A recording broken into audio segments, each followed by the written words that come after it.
అసలు చరిమిన విషయంలో ఏం జరిగిందంట? మీ పులివెందులకు దగ్గర కూడా తెలిసే ఉంటది. వాళ్ళ పరిస్థితులు, కుటుంబ పరిస్థితులు మనకేం వచ్చే ఊరికి ఆయన చెప్తా అంటే మనం వింటున్నాం. పదవులు ఇవ్వలేదని ఆయన ఆవేశం అంటారు. అది దాని గురించి. అన్న సీఎం అయినప్పుడు పదవి ఎందుకు అంటారు? పదవి ఎందుకు? అక్కడ తెలంగాణలో అక్కడ పెట్టిన అక్కడ నాది కావాలంటది కదా. ఇక్కడ ఎందుకు మళ్ళీ మా రాష్ట్రంలో ఎందుకు? అక్కడ ఎందుకు? అక్కడ కోడలు ఇప్పుడు అక్కడనే తీసుకోను. ఇక్కడ పులివెందులకు ఎందుకు? మాకు అనవసరమే కదా. అది దాని గురించి మేము జగన్మోహన్ రెడ్డి ఎందుకు గెలిచాడు? మళ్ళీ జగన్మోహన్ రెడ్డి ఎట్టి పరిస్థితులు వచ్చాడు. పులివెందులతో మేము పోటీ అంటున్నారు వాళ్ళు. పులివెందులలో గెలిచేది పిల్ల పుట్టిన మేము చిన్నతనం ఉంటే కూడా పులివెందులలో జెండా ఎగురుతుంది అంటారు.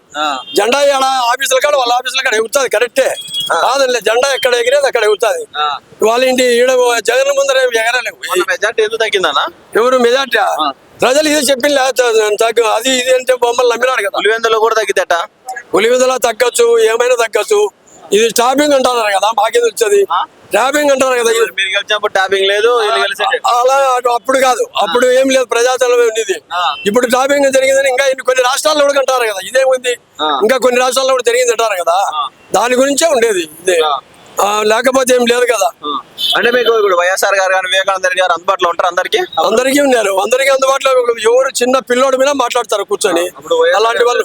వైఎస్ఆర్ గారు చనిపోయినప్పుడు ఎలా ఉండేది పులివెందులు అంతా రోజులు? ఆ రోజులు చీకటి పడినాయి, మబ్బు కప్పింది. మళ్ళీ జగన్మోహన్ రెడ్డి వస్తానే మళ్ళీ బాగా వెలుగులు ఉన్నాయి. ఇప్పుడు నిరుత్సాహంగా టీలు దాకా ఎవరు లేరు పదాలలో.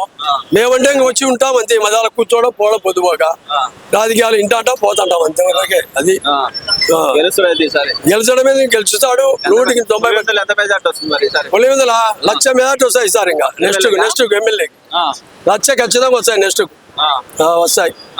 అదే మేడం, తిరుగులేంది, దాని గురించి ఆలోచన లేదు. ఓకే.